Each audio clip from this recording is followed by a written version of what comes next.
There were terrible murders and cannibalism committed by dozens of sailors 9,000 miles from Britain on the other side of the world.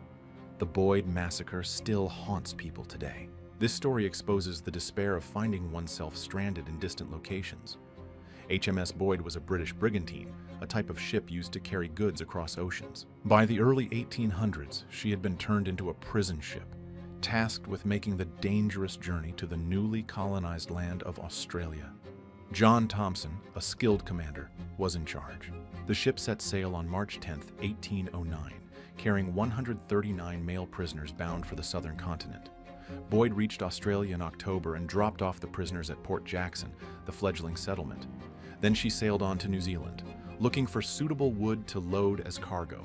Boyd made her way to the farthest islands, carrying a crew and 70 passengers. Among them were former prisoners who were eager to start anew in New Zealand. But there was also a special passenger on board, a boy named Te Ara. Te Ara was the son of a powerful Maori chief from Whangaroa Bay, on New Zealand's North Island. For the past year, he had been working as a ship's boy on whaling vessels, traveling the southern seas to earn money. Midway through the rough Tasman Sea crossing, Te Ara angered the ship's captain. One story claims the ship's cook threw silverware overboard, then tried to blame Te Ara for stealing it. Others say Te Ara was moody and refused to do his chores, acting entitled because he was a chief's son.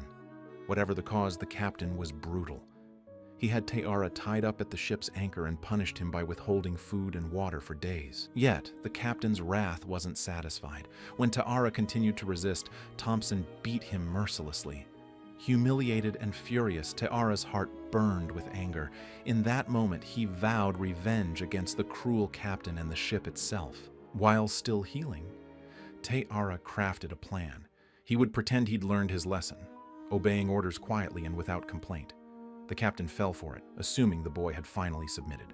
Te Ara worked hard to regain Thompson's trust and persuaded him to sail to Whangaroa Bay, claiming the forests there had tall trees perfect for the ship's cargo. It was a lie, designed to get him back home. After weeks at sea, Boyd finally neared New Zealand. Te Ara guided the captain north to Whangaroa Bay. As the ship dropped anchor near the coast, Te Ara took his opportunity. He jumped overboard, swam to shore, and made his way through the forest to his tribe's village. There he told the tribal leaders about the harsh treatment he'd endured. Although British law permitted Captain Thompson to whip any man under his command, the Maori had a different perspective.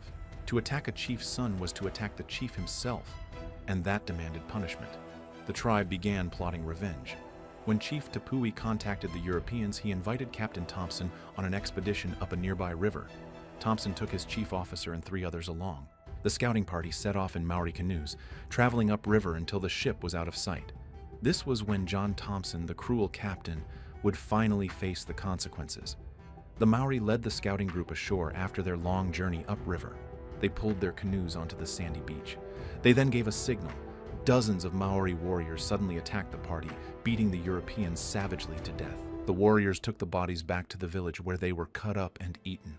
But for the Maori chief, this act alone wasn't enough. To set things right, the entire crew of the Boyd had to die. The warriors stripped the dead Englishmen of their clothes and put on their garments. Wearing these, they waited patiently. Then, in a longboat, they started rowing quietly toward the Boyd. The crew aboard the ship didn't expect the captain to return so soon. The darkness prevented them from recognizing the men approaching, disguised in their stolen clothes.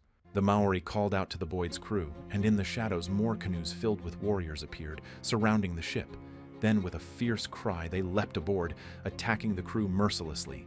Man after man was killed on deck. Some sailors managed to climb the rigging, hiding among the canvas and ropes.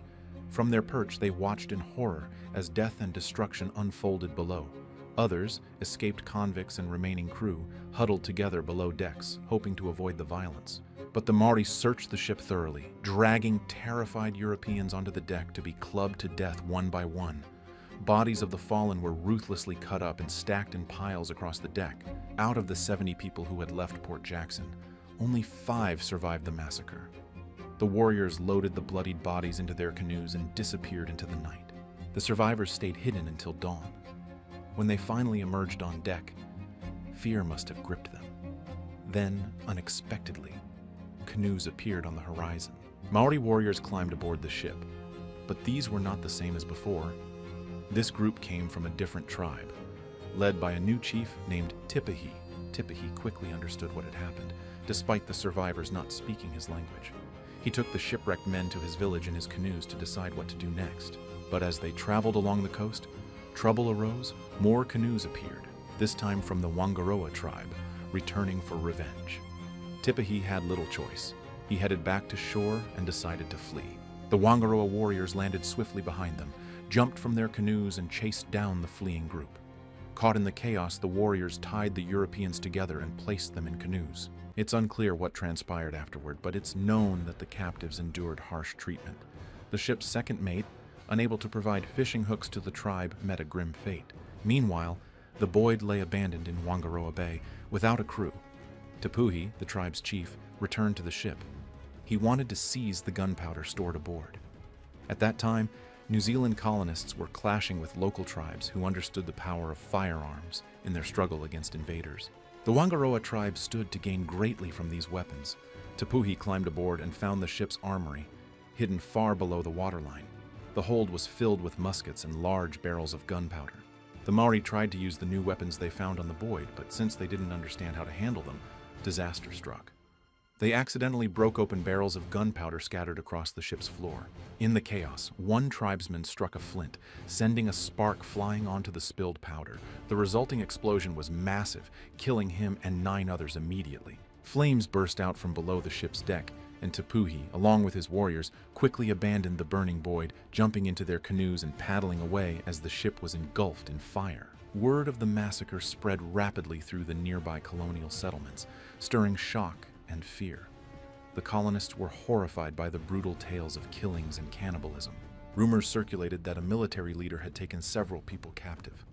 When Captain Alexander Barry heard of these events, he assembled a rescue party and sailed for Wangaroa Bay with a mission to recover the European survivors held by the Maori.